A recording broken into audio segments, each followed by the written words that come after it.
رکھیں گے۔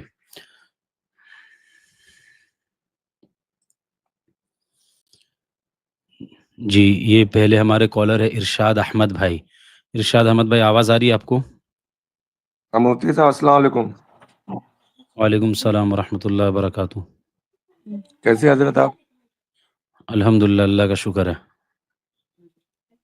مفتی صاحب مجھے ایک قرآن کی آیت کی تفسیر چاہیے تھی اور کچھ جماعت کے بارے میں سوالات کرنے تھے۔ پہلے میں جو قرآن کی آیت ہے اس کا مطلب سمجھنا چاہتا ہوں۔ لا یکلف اللہ نفسا الا وسعها، اس آیت کی تفسیر کیا ہے؟ دیکھیے اس کا ایک معنی تو یہ ہے کہ اللہ تعالیٰ جو ہے اپنے بندوں کے اوپر ان کی طاقت سے زیادہ بوجھ نہیں ڈالتے۔ آسان اس کا معنی یہ ہے۔ اب آپ اس آیت کے تعلق سے کچھ آپ کا سوال ہے تو وہ آپ بتائیں۔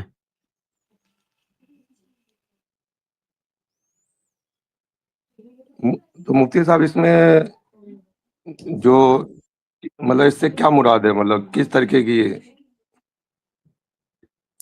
دیکھیے عام طور پر لوگ یہ سمجھتے ہیں کہ اصل میں ایک اور حدیث ہے کہ الدین یسر، دین بہت آسان ہے، اور اس کا معنی لوگ یہ سمجھتے ہیں کہ جو بھی مشکل چیزیں ہیں دین کے اندر وہ ان کو کرنے کی ضرورت نہیں ہے، اور لا یکلف اللہ نفسا الا وسعها سے استدلال بھی کرتے ہیں، تو یہ درست نہیں ہے۔ اس کا یہ مطلب نہیں ہے الدین یسر اور لا یکلف اللہ نفسا الا وسعها کا یہ مطلب نہیں ہے کہ جو مشکل چیزیں ہیں ان کو چھوڑ دو۔ مطلب یہ ہے کہ جو شریعت اللہ تعالیٰ نے انسانوں کو دی ہے وہ انسانوں کی رعایت کرتے ہوئے اس کے اندر آسانی رکھ دی ہے۔ جو بھی شریعت قرآن اور سنت سے ہمیں ملی ہے اس کے اندر آسانی ہے، اور اللہ تعالیٰ نے انہی چیزوں کا بندوں کو حکم دیا ہے جن چیزوں کے کرنے کی بندوں کے اندر وسعت ہے اور طاقت ہے۔ جی مفتی صاحب ایک جماعت کے بارے میں مجھے سوالات کرنا تھا۔ میں خود کا اپنا تجربہ بتا رہا ہوں جی کہ کیونکہ میرے بھی 3 دن لگے ہوئے ہیں، 5-6 بار 3 دن لگے ہوئے ہیں، جی اور ابھی تو فی الحال میں جماعت کے کام سے نہیں جڑا ہوں گا، کسی مجبوری کی وجہ سے، بزی ہونے کی وجہ سے۔ تو جی میں عشاء کی نماز کے بعد منتخب احادیث کی تعلیم ہوتی تھی تو میں وہاں بیٹھتا تھا، تو جی وہاں کے جو ذمہ دار تھے جماعت کے وہ سب لوگ بیٹھے ہوئے تھے۔ تو میرا دل، میں صاف دل سے بول رہا ہوں، اللہ گواہ ہے کہ میں نے خالی اس مقصد سے ان سے کہا کہ جماعت میں جانے کا مقصد یہ ہے کہ اپنی زندگی میں تبدیلی آنا۔ تو جماعت کے جی جو لوگ تھے وہاں پر، جو بڑے تھے، وہ مجھ سے سوالات کرنے لگے کہ تمہارے کتنے کیا دن لگے، 4 مہینے کتنے لگے۔ تو مطلب یہ بے تکا سوالات کرنے لگے، اور انہوں نے مجھے مسجد سے باہر نکال دیا۔ یہ مطلب گلو اس کام میں یہاں تک ہوا ہے، ابھی اس کام میں جو گلو ہو گیا ہے، جبکہ میں خود جماعت کے کام کو صحیح سمجھتا ہوں مگر کمپلسری جانتا نہیں ہوں، کیونکہ یہ جی دین کے بہت سارے، تبلیغ کے بہت سارے شعبے ہوتے ہیں، اس میں سے یہ بھی ایک شعبہ اس کو مان سکتے ہیں۔ مگر انہوں نے مجھ سے سوالات کرنا چالو کر دیا کہ تمہارے جماعت میں کتنے دن لگے ہیں، اور مجھے مسجد سے نکال دیا گیا، بتائیے، جبکہ میں جماعت سے جڑا ہوا تھا آدمی۔ جی یہی مسئلہ ہے اصل میں۔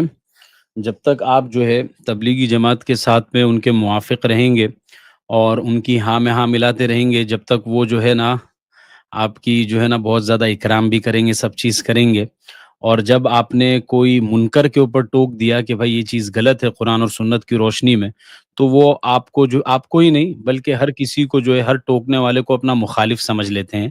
تو تبلیغی جماعت سے میری گزارش یہ ہے کہ ایسا نہ کریں، اپنے ٹوکنے والوں کو جو ہے نا اپنا محسن سمجھے کہ بھائی یہ ہمیں اپنی غلطی کے اوپر اگر ٹوک رہا ہے تو اگر ہمارے اندر وہ غلطی واقعی موجود ہے تو ہم کوشش کریں اس کی اصلاح کرنے کے لیے، اور اگر غلطی موجود نہیں ہے تو پھر ایک الگ بات ہے۔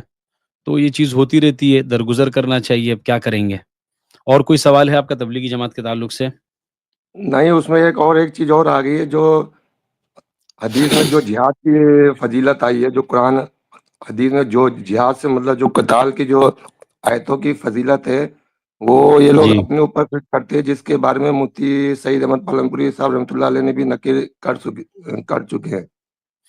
جی ہاں، تو یہ تو بالکل بھی جو ہے نا صحیح نہیں ہے، اور اس سے بچنا چاہیے، کیونکہ جو قتال وغیرہ کے نصوص ہیں، دیکھیے کبھی کبھی کسی حدیث کو اگر کہیں پر استعمال کر لیا جائے تو ایک الگ بات ہوتی ہے، لیکن کروڑوں کی تعداد میں پوری دنیا کے اندر جب لوگ یہ کریں گے تو شریعت کا حلیہ بگڑ جائے گا.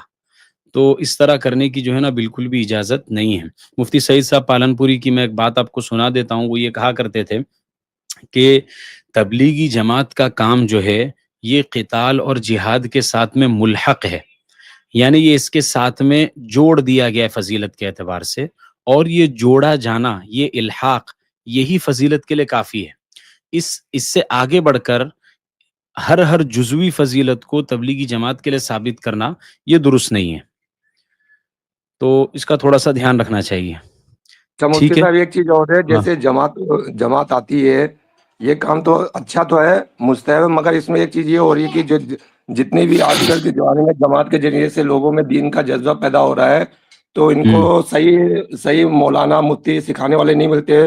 تو جیسے بیانات میں ہوتا ہے کہ ہمیں قرآن اور حدیث پہ چلنا ہے، تو یہ جی جبکہ بیان یہ ہونا چاہیے کہ ہمیں قرآن اور سنت میں چلنا ہے. اس لیے جو نئے جو لوگ ہیں وہ حدیث کو خود ہی سے سمجھنے کی کوشش کر رہے ہیں، جبکہ حدیث اور سنت کا مطلب ان کو سمجھ میں نہیں آ رہا ہے.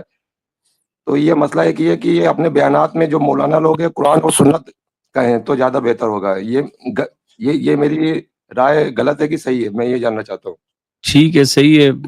اصلاح دیکھیے، اسی لیے مولانا الیاس صاحب رحمۃ اللہ فرمایا کرتے تھے کہ ہر جماعت کے اندر جو ہے نا ایک عالم کا ہونا ضروری ہے، اور یہ اسی وجہ سے تھا تاکہ لوگ جو ہے گمراہی کی طرف نہ جائیں. لیکن اب یہ چیز جو ہے نا بہت ختم ہو گئی ہے، اور علماء جو ہے ہوتے نہیں ہیں، اور اس وجہ سے بھی جو ہے نا بہت غلط چیزیں جو ہے نا لوگوں میں پھیلتی ہیں. تو ٹھیک ہے، آپ کی بات بھی ایک حساب سے ٹھیک ہے. اب میں انشاءاللہ دوسرے کالر کو لے لیتا ہوں. ٹھیک ہے، ٹھیک ہے. السلام علیکم. وعلیکم السلام.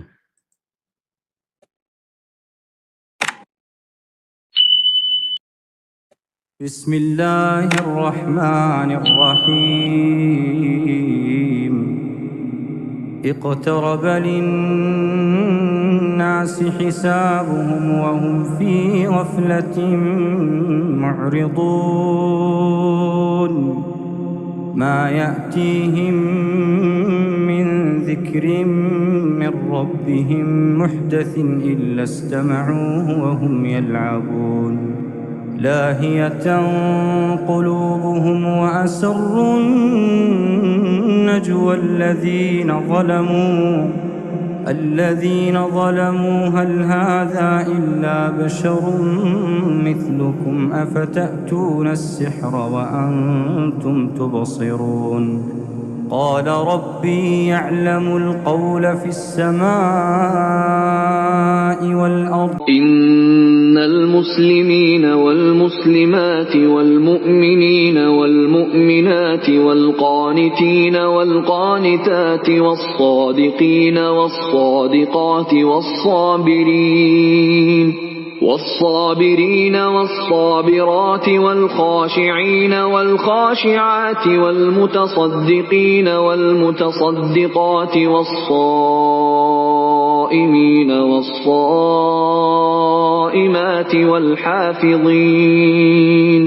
والحافظين فروجهم والحافظات والذاكرين الله كثيرا والذاكرات أعد الله لهم مغفرة وأجرا عظيما.